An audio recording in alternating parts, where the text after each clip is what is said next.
సాధారణంగా మనం ఉంటున్న సిటీకే చాలా హిస్టరీ ఉంటది. కానీ మనం దాని గురించి ఎక్కువగా పట్టించుకోము. అట్లనే నా విహార జీవితంలో గూడా నేను ఒక ప్లేస్‌కెళ్ళినా ఇది మా సిటీకి దగ్గరనే ఉంటది. దాదాపు ఒక 15 కిలోమీటర్ల దూరంలో. ఈ ప్లేస్‌ని బొమ్మలమ్మ గుట్ట అని జెప్పేసి పిలుస్తారు.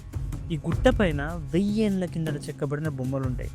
మెయిన్‌గా ఇక్కడ చక్రేశ్వరి అమ్మవారి బొమ్మ, అట్లనే జైన తీర్థంకరులైన భరతుడు, బాహుబలి, రిషభనాథుడు, మహావీరుడు వీళ్ళ విగ్రహాలు గూడా ఇక్కడ చెక్కబడి ఉంటాయి.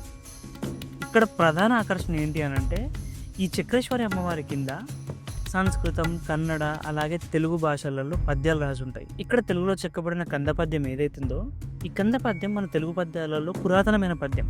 కాబట్టి మన తెలుగు భాష ఎంత పురాతనమైనదని తెలియజేసే విశిష్ట కలిగిన ప్రదేశం అన్నమాట ఇది.